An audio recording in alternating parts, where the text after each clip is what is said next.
I figured that maybe I was following the wrong path entirely. I'm far more of an observer than an innovator, and Inkwell's resources can be pretty limited.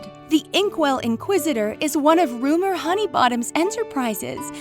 It doesn't sell as well as the Honeymoon Herald and isn't taken as seriously. I've always been all about discovery. I figured investigative journalism might be up my alley and be more relevant, but that was easier said than done. Rumor really doesn't trust many people outside her hive regarding the Herald, if any at all. Sugar, your role seems small, but it really isn't. Think about it. Your reports are one of the first things people look at every morning. And you're fantastic at your job. You're hardly ever wrong. Believe me, every worker in my organization is important. You're exactly where I need you to be. So, stick with it, is what you're saying. Get out of my office. I wasn't ready to give up. I thought if I could find a good enough story, I could change her mind. I kept hearing strange rumors. Couldn't hurt to take a look around the place, right? Besides the cheery ambience, I should have figured there was a reason no reporters from the Herald had been sent there. Evening! Does your employer know you're here, Miss Berg? This is some hospitality, saving me from having to make idle chit-chat.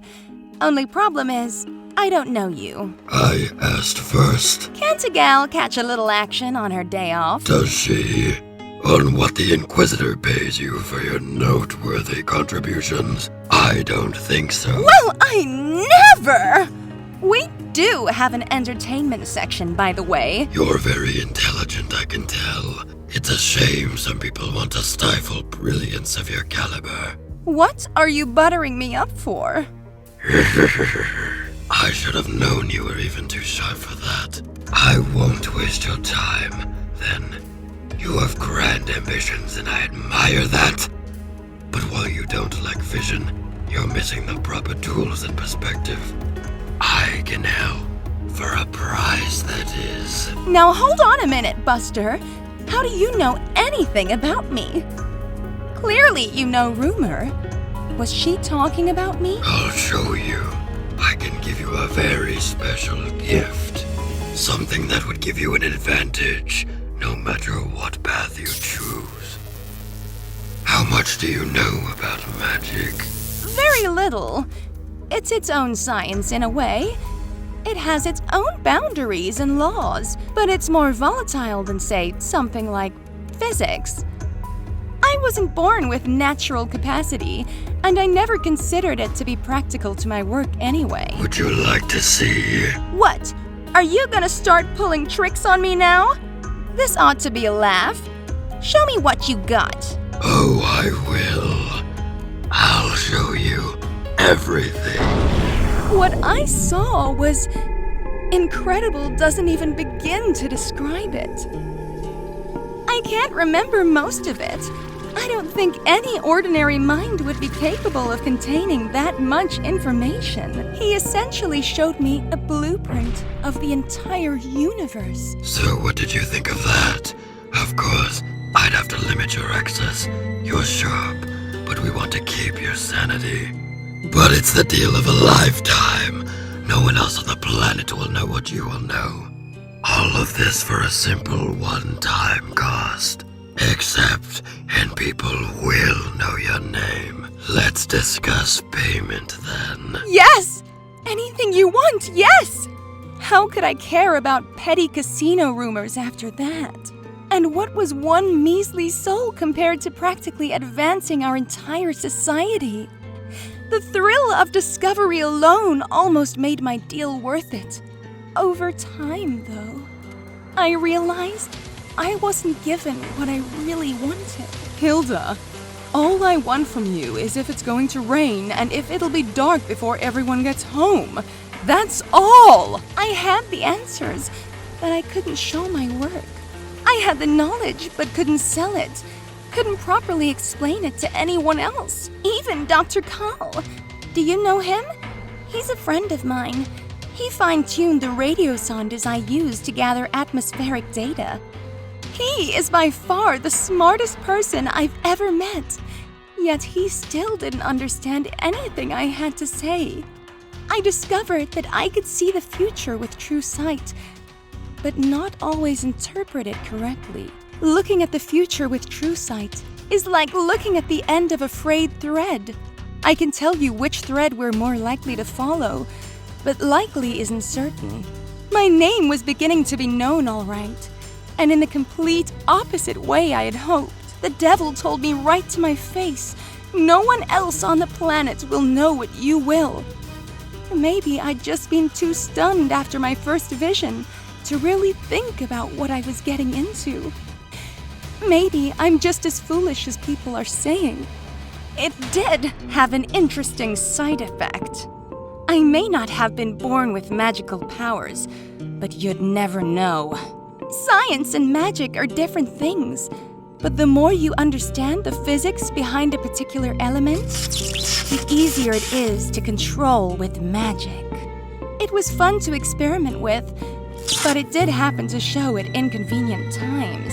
I confronted him about what was happening to me.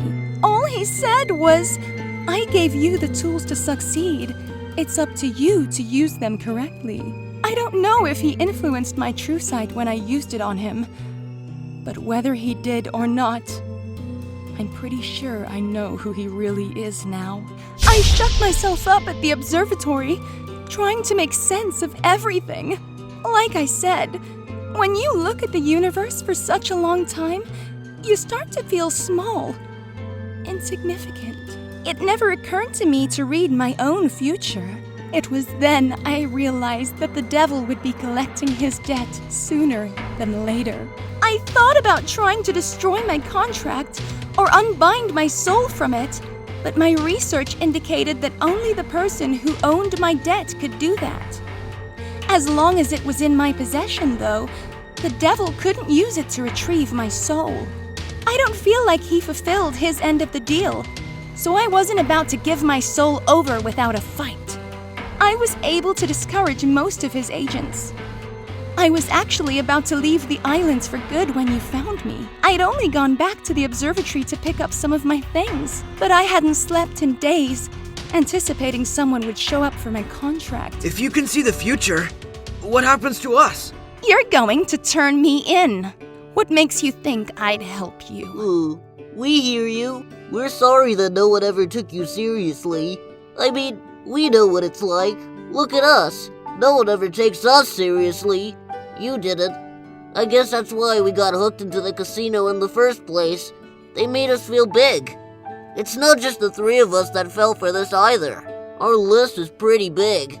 We'll listen to you. We'll take your advice, if you'll give it. We know it could be dangerous. You could just as easily try and get us killed. But if it sounds like you're willing to help us, we'll listen. He isn't just going to let you go, you know. He said he'd spare us. Is that exactly what he said? Think hard about that one. He's a master of doublespeak. He could have easily meant your lives, not your souls. Don't make my mistake.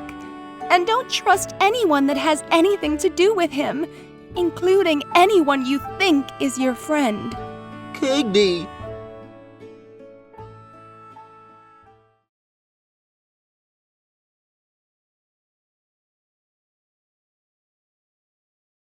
Come on, cop, tell me. Nope. Why not? It's a secret. Why is it a secret? It just is. Cop, please. You always go to these gambling things, and I want to know who we're up against. Can I guess? Knock yourself out. Is it Betty? No, wait, she's a hothead. Wait, I know! Frank! Wait, Frank tends to green up with envy. Maybe Bob? No, you'll just get blue. Keep on guessing wrong, Mug. Oh, come on, just tell me! Fine. Alright, so I've been playing craps and cards with this guy for some time. Every weekend I head over there and I usually win. Who is it?